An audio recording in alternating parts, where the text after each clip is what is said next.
السلام علیکم۔ آج منگل ہے، مارچ کی 15 تاریخ۔ پاکستان میں اس وقت شام کے 7، بھارت میں 7:30، اور یہاں ہمارے اسٹوڈیوز کی گھڑیوں میں صبح کے 10 بج رہے ہیں۔ وائس آف امریکہ واشنگٹن کی اردو سروس سے میں ہوں خالد حمید، خبروں کے ایک بلٹن کے ساتھ۔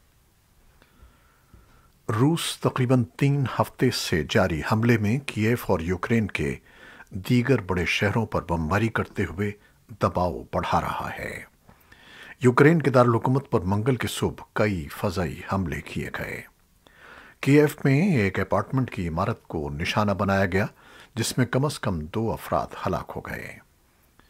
پیر کو ہونے والے مذاکرات کا ایک دور ہمسایہ ملک بیلاروس میں ذاتی سطح پر ملاقات کے بجائے ویڈیو کے ذریعے منعقد کیا گیا، لیکن کسی بڑی پیش رفت کے آثار نہیں ملے۔ وائٹ ہاؤس کی پریس سیکریٹری جین ساکی نے صحافیوں کو بتایا کہ امریکہ مذاکرات کی حمایت کرتا ہے، لیکن اسے ایسے اقدام کا انتظار ہے جن سے معلوم ہو کہ روس تشدد کے خاتمے کے ساتھ بات چیت کے لیے تیار ہے۔ ساکی نے اس رپورٹ کی تصدیق کرنے سے بھی انکار کر دیا جس میں کہا گیا ہے کہ امریکی صدر جو بائیڈن آئندہ ہفتے برسلز جائیں گے، جہاں وہ نیٹو کے رہنماؤں سے ملاقات کریں گے تاکہ تنازع پر بات چیت کی جا سکے۔ جین ساکی نے کہا کہ بائیڈن انتظامیہ نیٹو اور یورپی اتحادیوں کے ساتھ مزید سفارتی اقدامات کے بارے میں قریبی رابطہ رکھے ہوئے ہے، لیکن برسلز کے دورے کے بارے میں کوئی حتمی فیصلہ نہیں کیا گیا ہے۔ چیک وزیر اعظم پیتر فیالا نے کہا کہ وہ آج منگل کو پولینڈ کے وزیر اعظم ماتویش مارویتکی اور سلوینیا کے وزیر اعظم یانسا کے ساتھ یورپی کونسل کے نمائندوں کے طور پر یوکرین کے صدر زیلنسکی اور وزیر اعظم شیمل سے ملاقات کے لیے کیف جا رہے ہیں۔ فیالا نے کہا کہ اس دورے کا مقصد یوکرین کی خود مختاری اور آزادی کے لیے یورپی یونین کی حمایت کی تصدیق کرنا ہے۔ اس دورے کا مقصد یوکرین اور یوکرینیوں کے لیے حمایت کا ایک وسیع پیکج بھی پیش کرنا ہے۔ یوکرین کے نائب وزیر اعظم ایرینا ویرشچک نے کہا کہ حکومت کو امید ہے کہ وہ منگل کو شہریوں کو نکالنے کے لیے 9 انسانی راہداریاں کھولنے میں کامیاب ہو جائے گی اور روسی افواج کے زیر محاصرہ علاقوں میں امداد پہنچا سکے گی، جن میں جنوبی شہر ماریوپول بھی شامل ہے۔ حکام نے بتایا کہ محفوظ راہداری کھلنے کے پہلے 2 گھنٹوں میں 160 کاریں چلی گئیں۔ یوکرین کے حکام کا کہنا ہے کہ روس کے حملے شروع ہونے کے بعد سے ماریوپول میں اب تک 2500 شہری ہلاک ہو چکے ہیں۔ اعداد و شمار کی آزادانہ طور پر تصدیق نہیں ہو سکی۔ امریکہ میں قائم cable news organization Fox News نے اطلاع دی ہے کہ اس کا ایک صحافی بینجامن ہال پیر کو کیف سے باہر رپورٹنگ کرتے ہوئے شدید زخمی ہو گیا۔ حکام کے مطابق اس سے 1 روز پہلے ایوارڈ یافتہ فلم ساز اور رپورٹر برینٹ ریناؤ کیف کے مضافاتی علاقے ارپن میں ہلاک ہو گئے۔ امریکی محکمہ خارجہ، اقوام متحدہ اور سابق ساتھیوں نے اتوار کو ریناؤ کو خراج تحسین پیش کیا۔ محکمہ خارجہ کے ترجمان نیڈ پرائس نے اس حملے کو کریملن کے اندھا دھند اور بلا سوچے سمجھے اٹھائے گئے اقدامات کی ایک بھیانک مثال قرار دیا۔ پرائس نے اپنی ایک ٹویٹ میں کہا کہ ہم خوفزدہ ہیں کہ صحافی اور فلم ساز جو جنگجو نہیں ہیں، یوکرین میں کریملن فورسز کے ہاتھوں ہلاک اور زخمی ہو رہے ہیں۔ ہم اس خوفناک تشدد سے متاثرہ تمام لوگوں کے ساتھ تعزیت اور ہمدردی کا اظہار کرتے ہیں۔ اقوام متحدہ کے ادارے یونیسکو کے ڈائریکٹر جنرل نے اس قتل کی مذمت کی اور زور دیا کہ میڈیا کو نشانہ نہ بنایا جائے۔ نیو یارک میں قائم کمیٹی ٹو پروٹیکٹ جرنلسٹس نے کہا کہ یہ حملے بین الاقوامی قانون کی خلاف ورزی ہیں۔ یوکرین کے صدر ولادیمیر زیلنسکی امریکی کانگریس سے بدھ کے روز ایک ورچوئل خطاب کریں گے۔ وہ ایوان اور سینٹ کے ارکان سے بات کریں گے اور اس ایونٹ کو لائیو اسٹریم کیا جائے گا۔ ایوان کی اسپیکر نینسی پیلوسی اور سینٹ کے اکثریتی رہنما چک شومر نے پیر کو ایک بیان میں کہا کہ تمام قانون سازوں کو اس خطاب میں مدعو کیا گیا ہے جو امریکی کیپٹل میں ویڈیو کے ذریعے پیش کیا جائے گا۔ کانگریس نے حال ہی میں یوکرین کے لیے 13.6 بلین ڈالر کی ہنگامی فوجی اور انسانی امداد کی منظوری دی۔ رہنماؤں نے کہا کہ کانگریس یوکرین کے لوگوں کے عزم سے متاثر ہے۔ انہوں نے کہا کہ وہ یوکرین کے عوام کی جانب سے بہادری سے جمہوریت کا دفاع کرنے پر ان کی حمایت کا ارادہ رکھتے ہیں۔ یورپی یونین کی خارجہ پالیسی کے سربراہ جوزپ بوریل نے تصدیق کی ہے کہ یورپی بلاک یوکرین پر حملے کے لیے روس کے خلاف چوتھے دور کی پابندیاں عائد کرنے کے لیے تیار ہے۔ شمالی مقدونیہ کے دارالحکومت کے دورے کے دوران سوپیجنگ میں بات کرتے ہوئے یورپی یونین کے اعلیٰ سفارتکار نے ماسکو پر الزام لگایا کہ وہ یوکرین کے خلاف اپنی جنگ میں شہریوں کو نشانہ بنا رہا ہے۔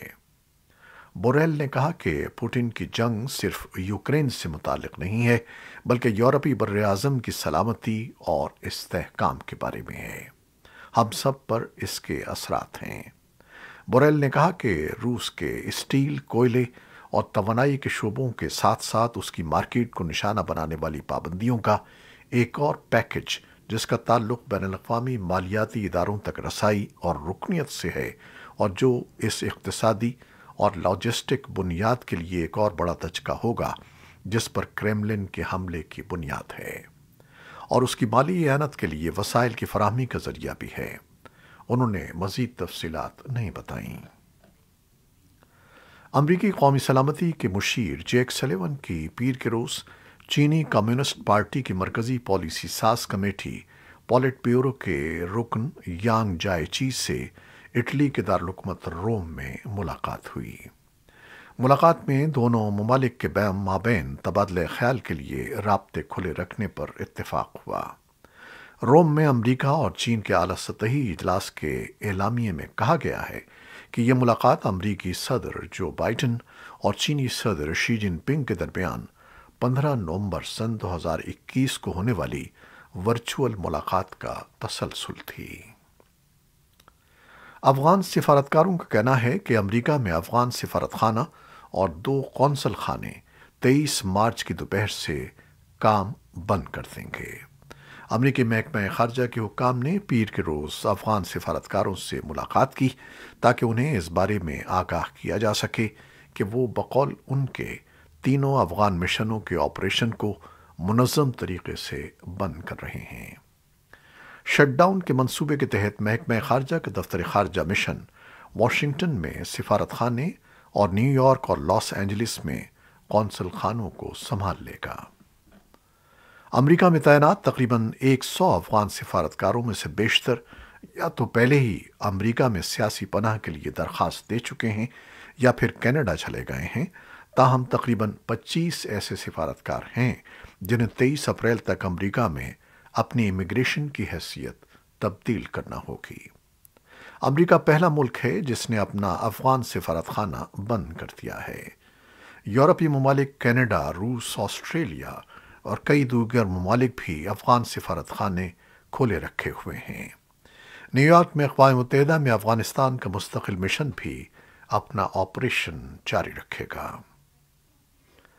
اقوام متحدہ کی ہائی کمشنر برائے انسانی حقوق مشیل بیچلٹ نے خبردار کیا ہے کہ افغانستان میں لڑائی سے ہلاک ہونے والوں کے مقابلے میں انسانی اور معاشی مسائل کے باعث زیادہ جانے جانے کا نقصان ہے۔ مشیل بیچلٹ نے حال ہی میں افغان دارالحکومت کابل کا ایک روزہ دورہ کیا اور یہ پیغام طالبان حکمرانوں تک پہنچایا۔ انہوں نے طالبان پر زور دیا کہ وہ تمام لوگوں کے انسانی حقوق کا احترام کریں کیونکہ بقول ان کے یہی ملک کے معاشی، انسانی اور حقوق انسانی کے بحران سے نکلنے کی کلید ہے۔ ہائی کمشنر نے زور دیا کہ اقتصادی پابندیوں اور اثاثوں کے منجمد کیے جانے کے تباہ کن اثرات کا فوری ازالہ بہت ضروری ہے۔ اقوام متحدہ، برطانیہ، جرمنی اور قطر کی حکومتیں افغانستان میں انسانی ہمدردی کی بنیاد پر رد عمل کی حمایت میں 31 مارچ کو ایک بین الاقوامی کانفرنس کی مشترکہ میزبانی کریں گی۔